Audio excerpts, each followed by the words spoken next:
el lavado de dinero en Córdoba? Bueno, aparentemente hay muchas cosas que no existían y empieza a quedar evidenciado que esta cuestión de corrupción que se vio en todo el mundo, en Córdoba no fue la excepción.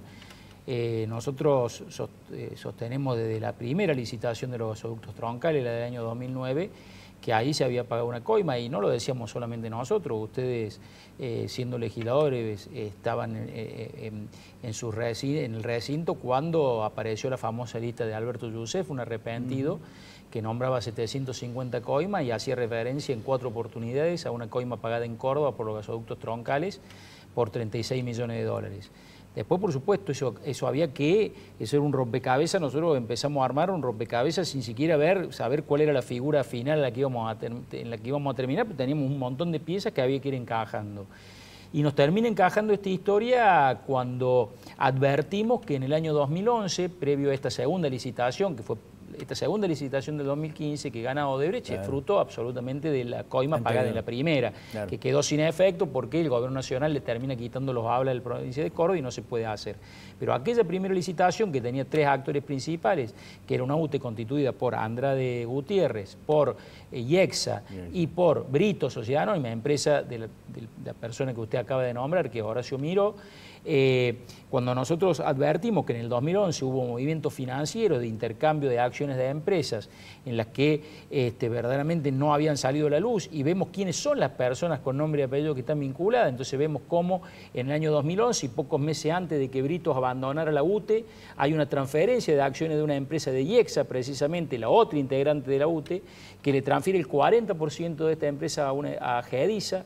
GEDISA de 2 personas de apellido Álvarez, testaferros y socios en múltiples negocios con Horacio Miró, quienes pasan a integrar esta empresa que se llama Madero Urbana, que tienen un emprendimiento muy importante en el dique 1 de Puerto Madero, quienes pasan a integrar como director de esa empresa 2 nombres propios: Walter Poplaski, lugarteniente de Horacio Miró, exactamente, lugarteniente de Horacio Miró, vinculación absoluta con el del azotismo, y Ramiro Sosa Navarro. ¿Quién es Ramiro Sosa Navarro? El hijo de Ricardo Sosa, que en ese momento era secretario general de la gobernación de Juan Schiaretti y actualmente fue primero ministro de Inversión y Financiamiento y ahora es ministro de Obra Pública y Financiamiento.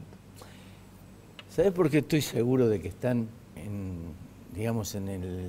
han pegado duro y han pegado donde más duele? Porque los medios de comunicación esto no le han llevado al apunte.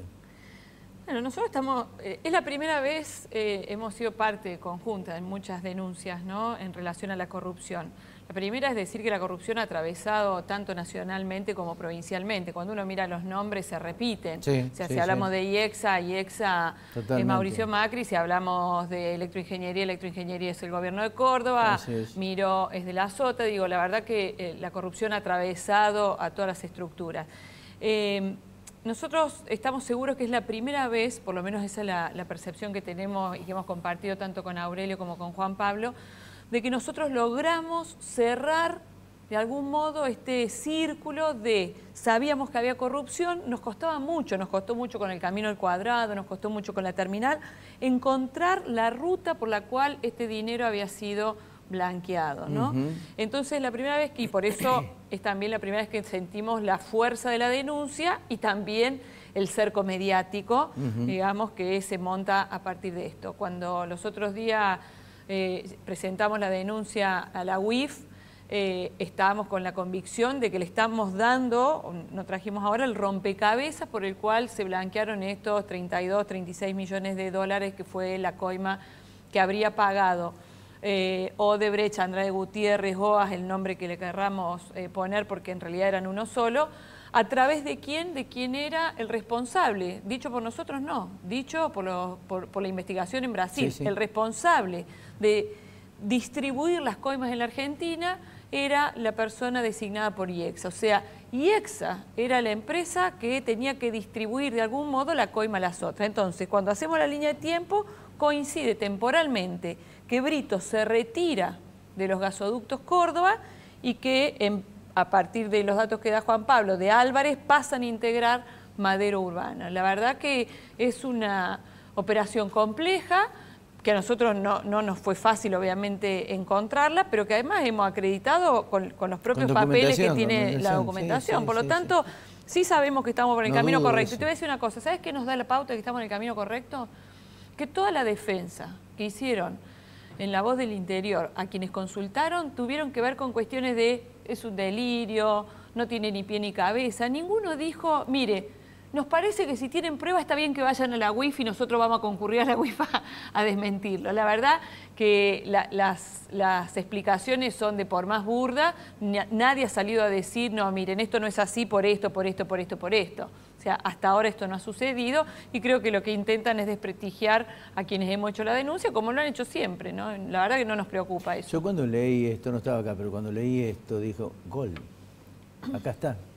Es lo que tanto se había buscado para encontrar el punto de partida de la corrupción, mejor dicho, el punto final del lavado de dinero en Córdoba. Sí, nosotros también sentimos que hemos hecho un gol. El problema es que no tenemos árbitro para que lo convalide. Entonces, ¿dónde está? ¿En la justicia federal esto? Esto está en la UIF.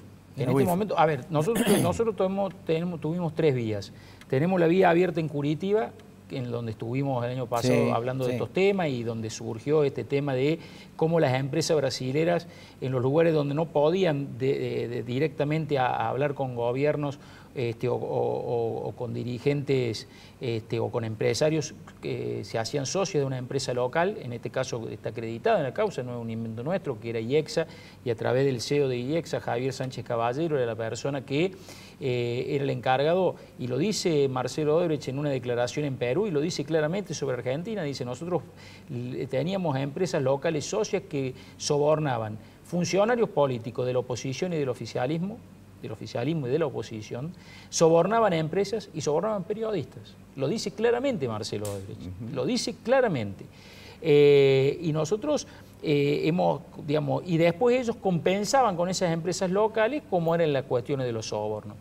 Esto, nosotros cuando estuvimos en Curitiba nos vinimos con un panorama muy claro de cómo era el operatorio de estas empresas y cómo había sido su desembarco en el 2009 y sus posteriores desembarcos que tuvo el intento fallido en el 2012 con Odebrecht haciendo la autovía 36 y después la concesión directamente ya de los gasoductos en el 2015. Y también con la Procuración de Investigaciones Administrativas a cargo del fiscal Sergio Rodríguez, donde también habíamos hecho una presentación porque es quien centralizó lo que eran las denuncias de Odebrecht y le acompañamos a este hecho como nuevo, y en la UIF porque ahí sostenemos que ha habido un lavado de activos claramente con la figura de lo que el lavado de activos significa, es ingresar dinero proveniente de un hecho ilícito al negocio legal, y lo hicieron a través de una empresa que se llama Madera Urbana, que es una empresa de la construcción. Que es donde... es clavado, bueno, es de manual. Es el manual. Es el manual. En lo personal tuve oportunidad de participar precisamente después de presentar esta denuncia en la UIF, en una charla que da la vicepresidenta de la UIF, y en ese contexto ella refiere de que el lavado de activos en Argentina, por el lugar en donde mayor se expresa o se ha logrado, es a partir de la construcción. Sí, totalmente. O sea que para nosotros es como una... Porque fíjate vos esto, esta empresa Madera Urbana había sido dicho por los propios empresarios que había costado una inversión de 180 millones de dólares. ¿Está claro? Y ellos venden, este es el tema, y ellos venden el 40% de las acciones, es decir, invirtieron 180 millones de dólares y venden el 40% en 11 millones de dólares. Sí. Está claro te voy a que... dar un dato con el tema de los parques eólicos. Los parques eólicos, vos para conseguir un proyecto tenés que poner 400, 500 mil dólares cuando vos ya tenés invertido a lo mejor 40, 50. Entonces te dicen, para que el ministro Aranguren lo firme, vale 5 millones. 2 millones y medio para vos, 2 millones y medio para la consultora. Esto es lo que se haría con los parques eólicos ahora. Pero me quería referir un poco a lo que decía Liliana, al rol del oficialismo de tratar de desmentir y desarticular esto. No, el oficialismo no termina de entender que la mayoría de las denuncias que se han realizado han sido con papeles, con documentación, no han ido con papeles de diario. No, que no han faltado pruebas, lo que han faltado fiscales que investiguen con independencia y que lleguen al fondo de la cuestión. En esta circunstancia, en estos días que no he estado, me encuentro circunstancialmente con Nico Viñaski. Fin de semana con Nico Viñaski, estaba con su familia. Lo saludé, me presenté y le dije, mira, te felicito por lo que estás haciendo. En Córdoba se está haciendo, pero el problema de Córdoba es la justicia. ¿Y vos qué te crees que nos pasa a nosotros? Dice. Sí, que ese es el problema, Sí. ese es un problema grave. ¿Qué te crees que Pero nos pasa a nosotros? yo quiero que, para que la gente lo entienda y que quede claro por qué nosotros apuntamos tan claramente y sentimos que esta vez le hemos pegado en la línea de flotación.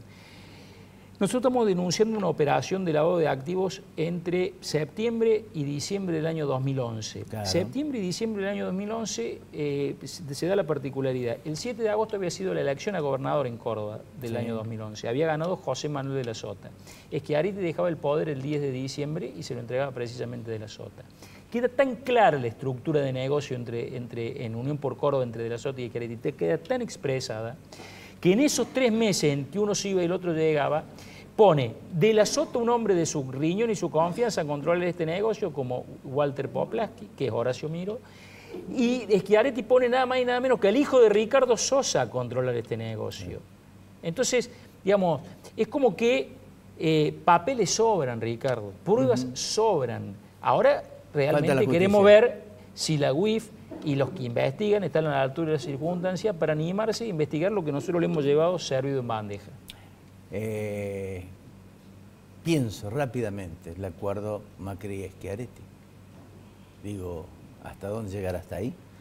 Y lo cierto es, yo me remito a la realidad. La realidad nos dice a nosotros que Argentina es uno de los países en donde no va a avanzar y no ha avanzado la investigación por el tema de Odebrecht. Y no va a avanzar precisamente por esta transversalidad que cruza a los distintos poderes públicos, incluida la justicia, ¿no? Cuando acá se está esperando la justicia, yo digo, acá el problema no es la justicia, acá el problema es la política, el sistema de designación de los jueces, es cómo controlamos a los jueces en su desempeño, o sea, me parece que hay un combo bastante aceitado de muchísimos años en la Argentina, en donde la verdad, Juan Pablo recién decía, nosotros esperamos que la UIF avance. Y la verdad que tenemos dudas, ¿no? Hasta ahora tampoco nos merece la UIF ninguna confianza en sentido de decir ha avanzado en causas complejas. Acá nadie avanza, todos amagan, usan la corrupción para mostrarle, decía un amigo, la bruja de trapo, y si no hace lo que yo quiero, te la saco. Pero en realidad no han avanzado.